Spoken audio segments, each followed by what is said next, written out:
유다와 이스라엘의 인구가 바닷가의 모래같이 많게 되매 먹고 마시며 즐거워하였으며.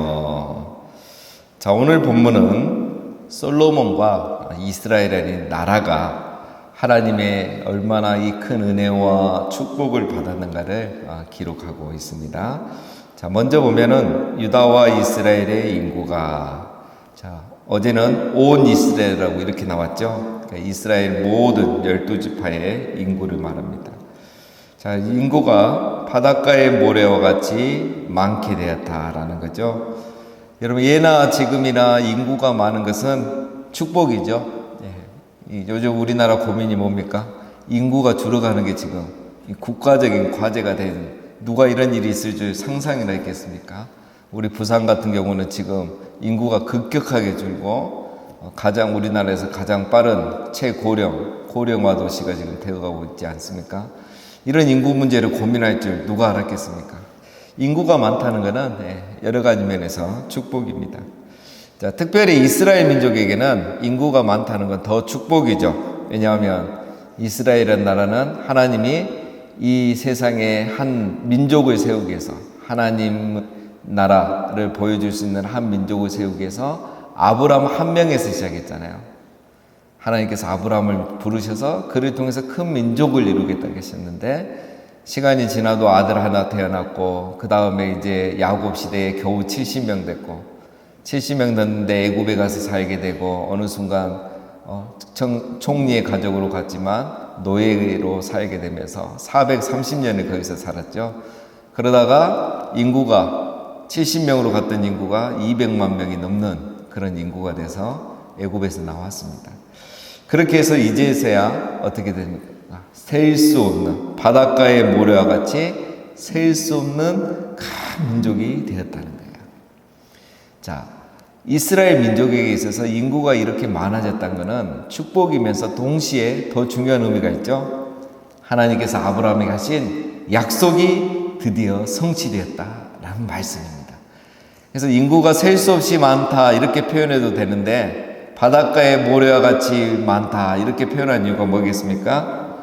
하나님께서 아브라함에게 약속을 하셨을 때, 내가 내게 복을 주고 내 씨가 크게 번성하여 하늘의 별과 같고 바닷가의 모래와 같게 하리니. 저자가 지금 하나님의 약속이 신실하게 성취되었다라는 것을 강조하고 있는 것입니다. 아브라함부터 지금 이 솔로몬까지 시간이 얼마나 흘렀냐면 약 1000년입니다, 여러분. 1000년 동안 이렇게 인구가 번성한다는 것 자체가 기적이고요. 인구가 번성하려고 한다고 해서 되는 게 아니잖아요. 결국은 이 1000년 만에 하나님의 약속이 성취가 된 거예요. 자, 여러분, 하나님의 약속은 더디 이루어지는 것 같지만 반드시 그리고 정한 때에 이루어지게 되어 있는 것입니다. 하나님이 아무리 아브라함이고 4대 족장이라고 해도 그들을 통해서 큰 민족을 이루겠다고 해서 100년, 200년 안에 1000만 명을 이렇게 만들 수 없는 겁니다. 인간의 한계가 있죠. 또 시간이라는 게 필요하고 우리 인간이 성장해가는 과정이 필요하잖아요. 그래서 굉장히 더딜 것 같고 과연 언제 이게 이루어지겠냐 하겠지만 결국은 1000년 만에 그 약속이 이루어진 겁니다. 여러분, 우리는 그런 생각하죠. 기도를 하고 어떤 하나님 앞에 봉사를 하고 충성을 하고 할 때마다 우리가 생각하는 게 있죠. 내 시대에 모든 축복이 임하고 내 시대에 하나님의 약속, 기도의 제목들이 다 성취되기를 우리는 바라는 겁니다. 그런데 그거는 우리의 생각이죠. 여러분, 우리는 한 시대를 사는 존재이고 하나님은 영원을 사시는 분이십니다. 그래서 하나님의 약속과 축복, 우리 삶에 하나님이 주신 축복의 열매들은 내 세대에도 이루어지지만 나와 나의 자녀들 그리고 후손들을 통해서 계속 이루어져가고 있다는 것을 우리는 믿어야 되는 거예요. 하나님의 약속은 내 시대뿐만 아니라 우리 자녀와 후손들에게도 계속 되어지는 겁니다. 자, 그 다음에 이 말씀의 두 번째 의미의 그 마지막 절에 뭐라고 있습니까? 먹고 마시며 즐거워했으며, 즉 삶의 풍요를 말합니다. 삶의 평화와 안정과 풍요. 자, 우리가 요즘 전도서 살펴보고 있죠. 월삭 기도회 때. 인생에서 여러분 누릴 수 있다는 것은 하나님의 선물이라겠죠. 전도서 3장 13절에 사람마다 먹고 마시는 것과 수고함으로 낙을 누리는 그것이 하나님의 선물인 줄도 또한 알았도다. 우리가 살아가면서 큰 걱정 근심 없이 평안하게 이렇게 매일 세 끼를 먹고 또 음식을 먹을 수 있는 것, 또 그 음식들을 허기를 채우기 위해서만 아니라 이렇게 맛을 음미하면서 즐겁게 함께 모여 식사할 수 있다는 것, 그게 바로 하나님이 우리 인간에게 주신 복인 겁니다. 많이 소유하는 것이 아니라 여러분 근심 걱정 없이 먹고 살아가는 것, 그게 바로 하나님이 주신 선물이고 복인 거죠. 여러분 이것은 우리 인간만이 누릴 수 있는 거잖아요. 동물은 먹기에 의해서 먹는 거죠. 살기 위해서 먹는 거고. 그러나 우리 인간은 그게 아니잖아요. 먹는 것의 즐거움, 마시는 것의 즐거움, 또 이렇게 그걸 하면서 교제를 나누는 즐거움, 그게 하나님이 우리에게 주신 선물입니다. 이스라엘이 이런 삶의 풍요와 평강을 지금 누리고 있다는 거죠. 이렇게 될 수밖에 없는 이유가 또 나옵니다. 하나님 주신 세 번째 복은 21절에 솔로몬이 그 강에서부터 블레셋 사람의 땅에 이르기까지와 애굽 지경에 미치기까지의 모든 나라를 다스림으로 솔로몬이 사는 동안에 그 나라들이 조공을 바쳐 섬겼더라. 자, 국제적으로 평화로운 거야. 자, 여러분 우리가 평화롭게 살면서 늘 걱정되는 게 있죠. 우리 요즘 열강이 이렇게 급변하고 국제 정세가 급변하고 특별히 우리나라 같이 이렇게 북한을 바로 맞대고 있고 또 강대국 사이에 있는 우리나라는 늘 염려가 되잖아요. 사업을 아무리 잘해도 이런 국제 정세 때문에 또 손해 보시는 분들이 얼마나 많습니까? 국제 정세가 평안해야 또 나라가 평안하고 그래야 국민이 평안하고 가정이 평안한 겁니다. 지금 이스라엘은 국제적으로 엄청난 위세를 떨치고 있어요. 그래서 나라가 더 평화로운 겁니다. 오늘 이 솔로몬의 통치 반경이 어느 정도 되냐면 그 강에서 블레셋과 애굽까지 통치가 다 미치는 거예요. 그 강이란 거는 북쪽에 있는 유프라데스 강을 말하고, 그 다음에 블레셋은 지중해에 있는 서쪽을 말하죠. 지금 가자지구 전쟁이 일어나는 곳. 그 다음에 애굽은 남쪽에 있는 거죠. 그러니까 이 말씀은 북쪽으로 서쪽으로 남쪽으로 하나님이 약속하신 모든 땅을 다 정복했다는 거예요. 하나님의 약속이 다 이루어졌다는 거예요. 그래서 어느 나라도 지금 이스라엘을 위협하지 않고 있다는 겁니다. 그리고 그 나라들이 지금 이스라엘에게, 솔로몬에게 조공을 바치고 있다는 거예요.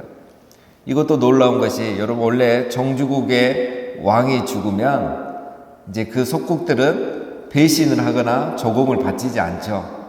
지금 다윗이 죽었고 솔로몬이 왕이 됐는데 몇 년이 지났는데도 이 나라들이 변함없이 조공을 약속대로 바치고 있는 거예요.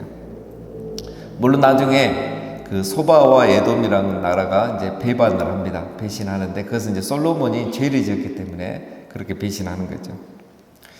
자, 우리 하나님은 신실하십니다.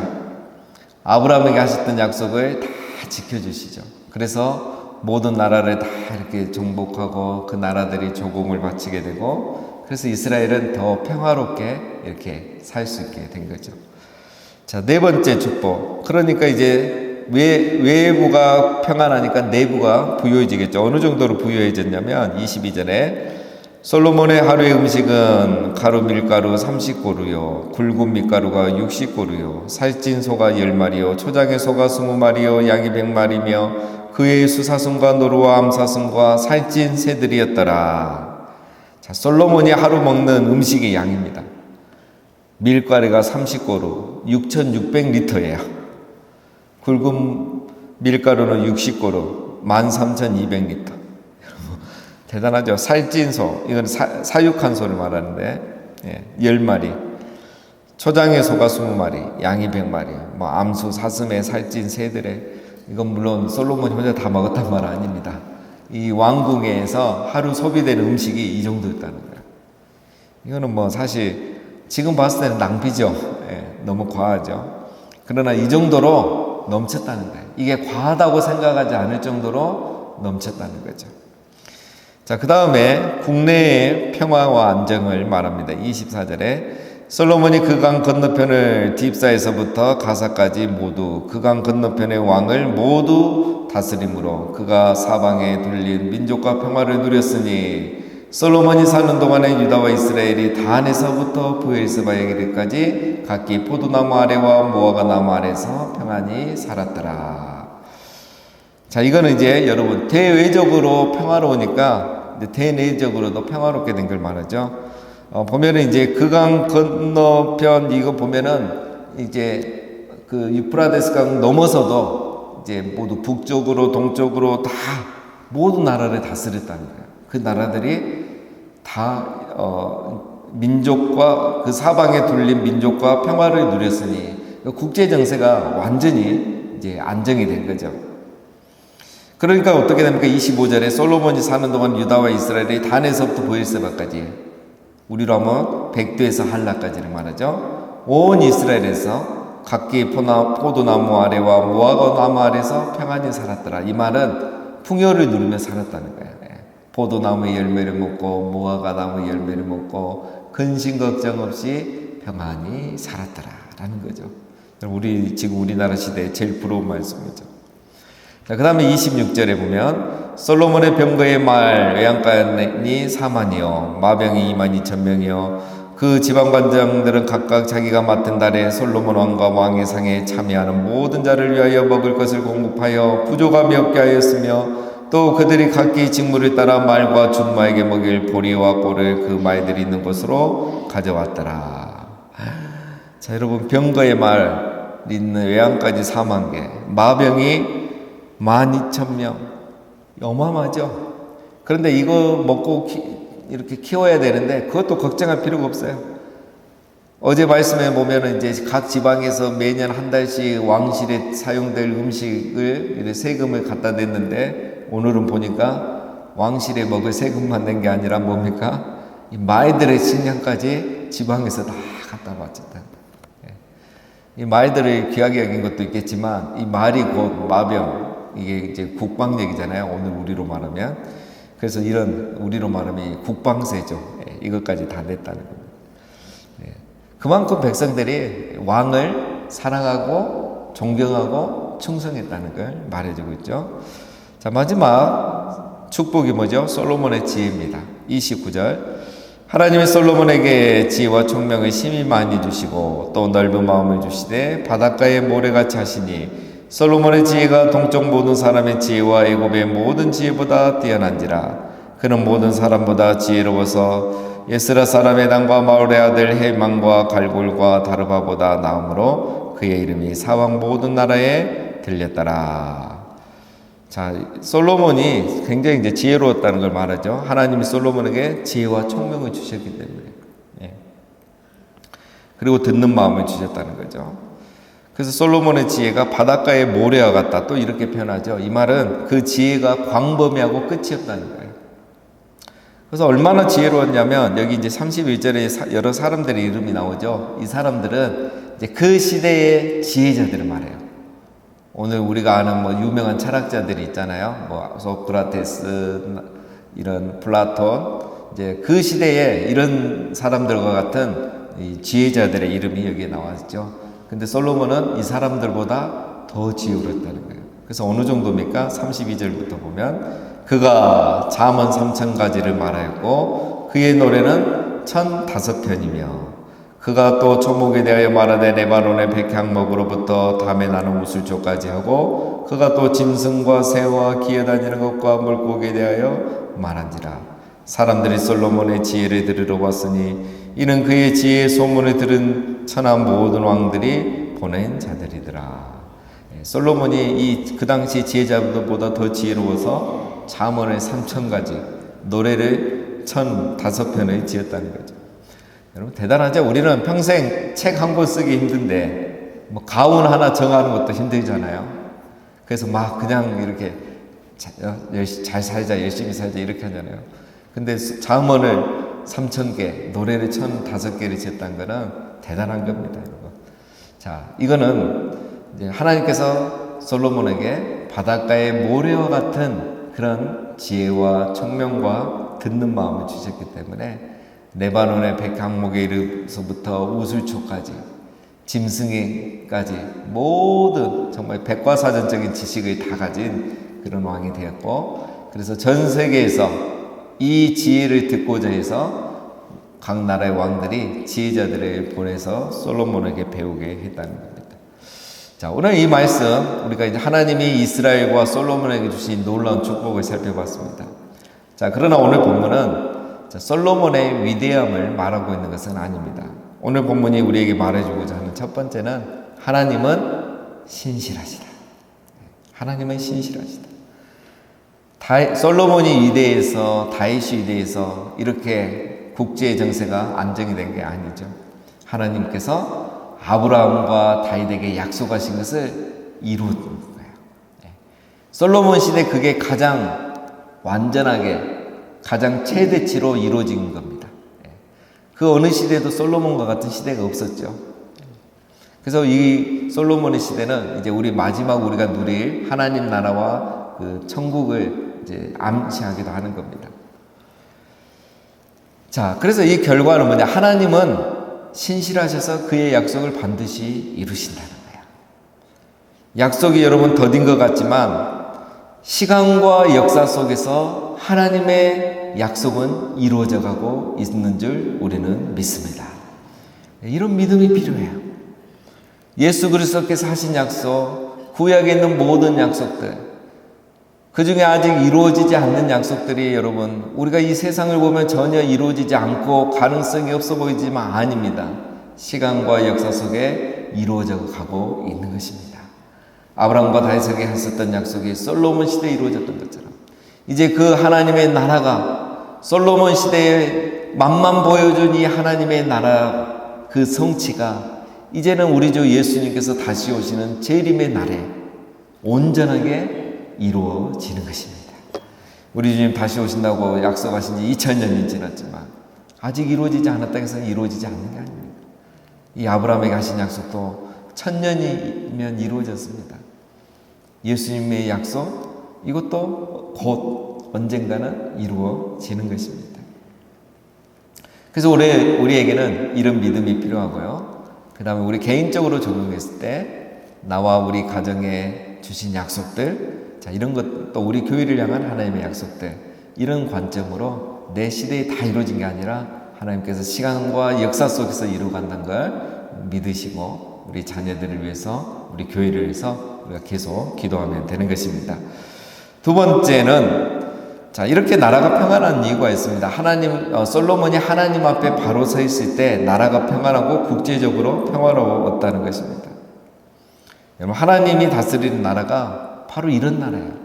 솔로몬 시대는 하나님의 나라를 보여줍니다.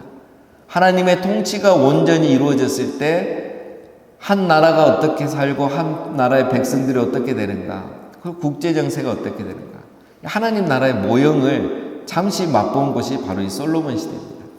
그리고 예수 그리스도께서 오심으로 이제 우리 모두가 이 나라를 맛보게 되었죠. 부분적으로 다 성취가 된 거예요. 그럼 온전한 나라는 물론 예수님 다시 오시는 날 되겠죠. 여러분, 하나님이 다스리는 나라가 바로 이런 곳입니다. 오늘 말씀이 바로 하나님의 나라를 보여주는 거예요. 이런 나라에 살며 이런 시대가 오면 얼마나 좋겠습니까? 대내적으로 평화롭고 풍요롭고 모든 사람이 행복하게 살고 대외적으로도 걱정할 일이 없는, 이게 바로 하나님의 나라인 것입니다. 자, 그것은 바로 언제 솔로몬이 하나님 앞에 바로 서 있을 때, 11장부터는 급격하게 이게 사라져가는 거죠. 자, 마지막으로 하나님의 은혜가 있을 때 솔로몬이 지혜롭게 살았다는 것입니다. 솔로몬의 지혜는 오늘 본문에 분명히 말하죠. 하나님이 솔로몬에게 지혜와 총명을 주셨다고 하는 거죠. 그래서 솔로몬은 하나님이 주신 지혜를 가지고 나라를 잘 다스렸고 잠언과 노래를 지었던 것입니다. 여러분, 오늘 우리에게 필요한 것은 하나님이 주시는 지혜인 겁니다.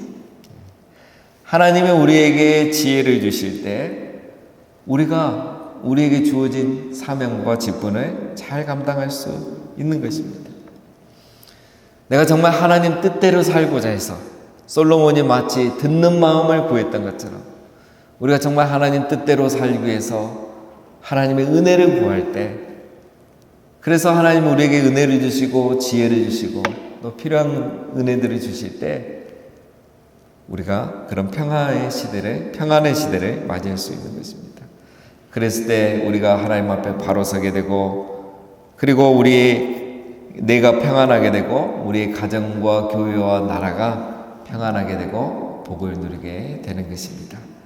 바라옵기는 우리 모두가 하나님이 주신 은혜와 지혜로 날마다 살아가고 또 하나님 앞에 우리 자신이 바로 섬으로 우리가 있는 가정과 교회와 나라가 평안하게 되는, 그래서 이 시대에 임한 하나님의 나라를 날마다 누리며 살아가시는 우리 모두가 되시기를 주님의 이름으로 축원드립니다.